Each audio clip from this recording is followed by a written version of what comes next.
Hi YouTube, welcome to the Pagan Perspective. This is Subs Week, and today we're talking about promiscuity.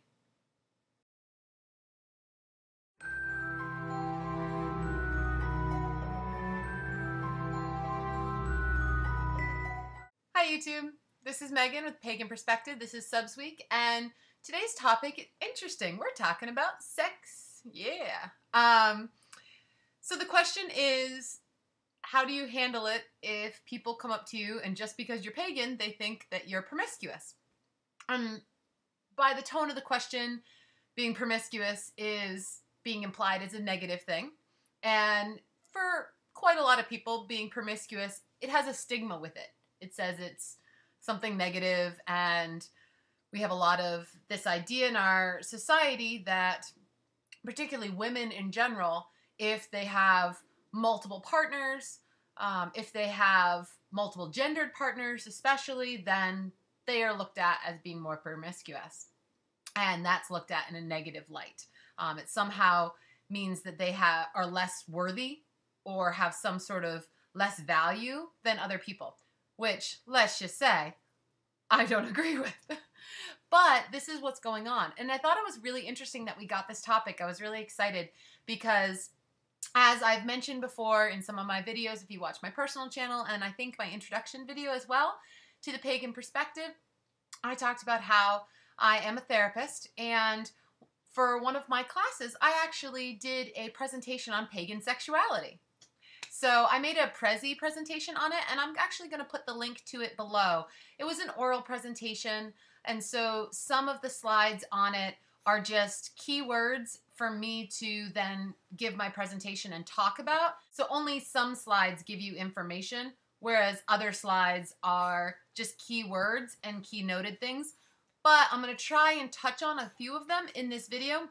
And if you have other questions, you can always message me, or you can take those keywords and then Google them and look up more information. I also include a whole references section in the Prezi presentation, so you can look up great books and articles. It is written as if it's for someone who's practicing therapy, so it does talk a little bit about how you'd work with your clients, how to work with a pagan couple. This was a sex therapy class, but it's actually quite interesting, and I think it ties in a little bit with what we're talking about today. So the first step is what I think is, what is the history of sex and paganism? I think that's like the big one. That's where to start. But before you do any of that, I want you to kind of close your eyes for a second and think about the mainstream culture and think about, what did they think when they think about pagans and sex? What immediately strikes their mind? And in my presentation, I actually have a small clip, a YouTube video from the movie Eyes Wide Shut, and with Nicole Kidman and Tom Cruise. And it shows a scene, which is this occult sort of ritual thing with all of these women, and their chests are bare. By the way, do not watch if young children for the presentation. But the chests are bare, and all of these women are around this one central man. And it's very patriarchal, and it's not something that you would typically see in pagan ritual. However, the entire room, the entire party is all about this one big giant orgy. And Tom Cruise and Nicole Kidman are going into it, and I don't really remember the plot of the whole story. I think it was a little confusing to begin with. But the point is, that's one of the images that Hollywood and the mainstream culture gives to people about pagan sexuality. That's what they say pagans are doing. In fact, if you look all the way back into the Inquisition, most of the different documents that would talk about witches and different demon worshippers and things, they would talk about them, fornicating with a goat and using phallic objects and riding broomsticks and all of this. And it was all around this idea about sex and orgies. And it was very negative. It's still ingrained in the mindset of many people that pagans are these wild sex machines. And that leads them to believe they're promiscuous.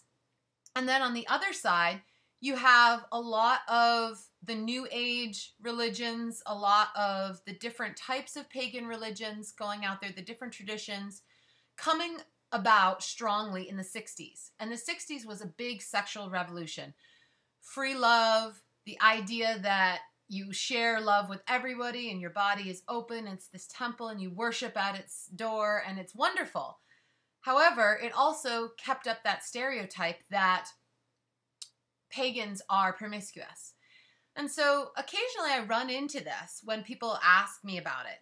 I happen to not be a particularly out there kind of person when it comes to to my sex life. I'm very, sheltered in about it, and I try to I don't kiss and tell, but so I don't get it as much as I think other people do who might be really forward with PDA, public displays of affection and things like that.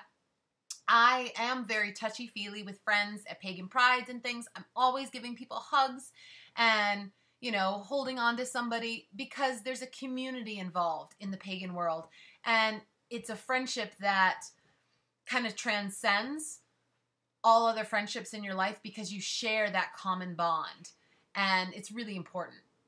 And so you do see pagans being much more touchy-feely because we're more in touch with that divine, that sacred divine within us. So if we go back to the beginning and this history of sex in paganism, we have to look at many of the early mystery cults. We have to look at many of the early civilizations and what they were doing with sex and with their religion at the same time. And one of the big things are sacred sex workers. So sex back in the day actually was considered something divine. So a little bit in my presentation, I talk about the Great Rite, which is a Wiccan ritual, and it's incredibly important to Wiccans. And I talk a little bit about it very briefly as I'm not Wiccan, but I thought it was really important to bring up. But the sacred sex workers, that was bringing about the divine. It was part of their religion in order to bring sex and provide sex. And so it was ingrained in the culture, and they didn't have that stigma around it that we think of prostitution today does. It was actually considered a religious calling. It was very important. At the time, birth control was all done by herbs. You could even use shells as diaphragms, things like that. So it was really looked at in a much more sacred way. The other component of the history of sex you have to look at is the way that we viewed women in the goddess cults.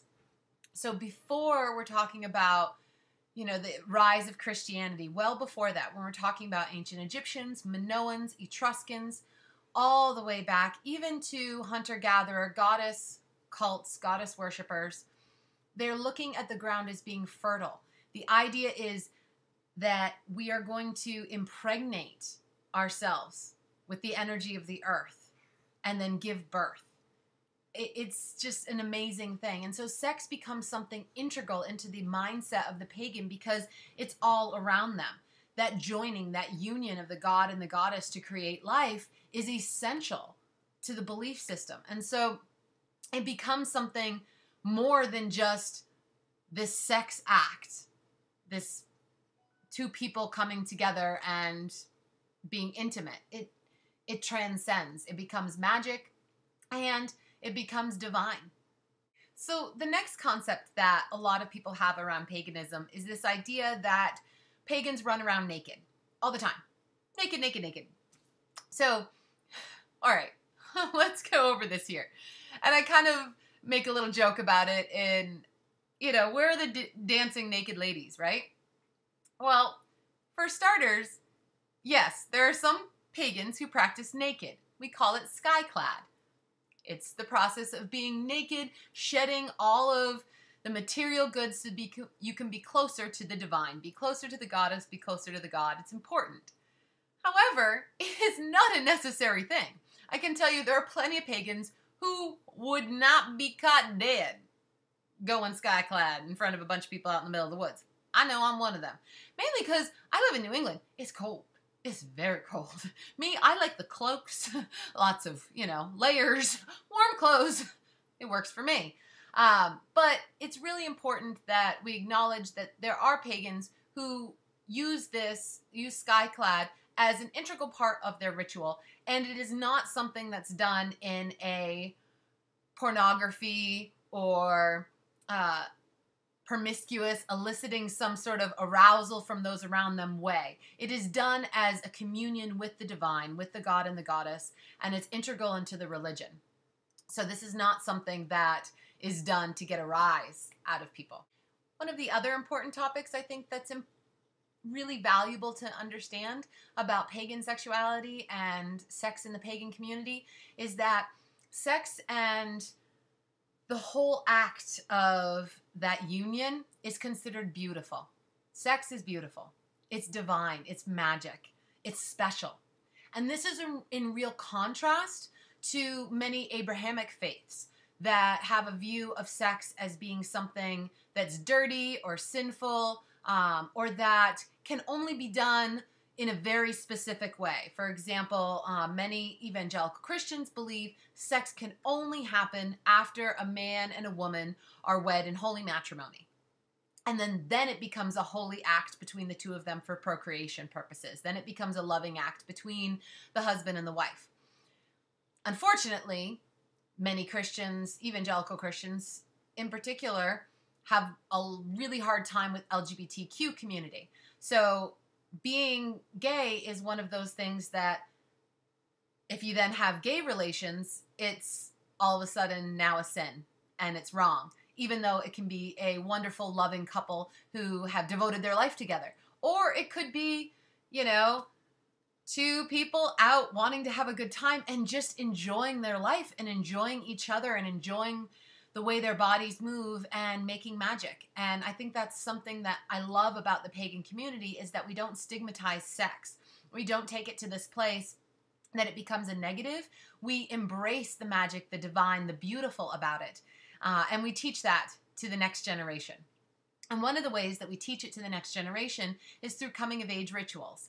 And those rituals include women's and men's circles. And what I love so much about them is it allows the community to teach really important lessons that I think in our culture today we really miss.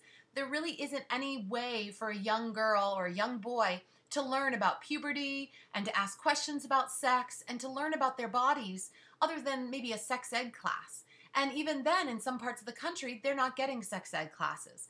And they're afraid to ask their parents, and they're afraid to talk about it. And so they learn from their friends or they go on the internet and try and, find some random siliconed up porn and figure things out for themselves.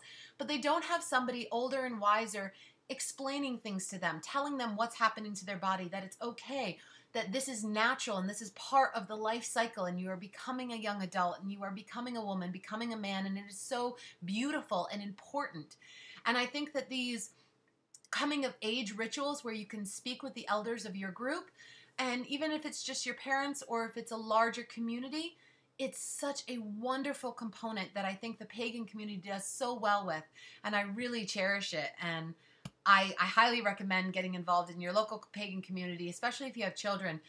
There are different types of groups where you can get kids involved in them. There's Rainbow Scouts, I believe, and some other home circle type groups that are really wonderful. And they can bring about these coming of age things that take the stigma out of sex and make it beautiful again and give the children empowerment over their own bodies.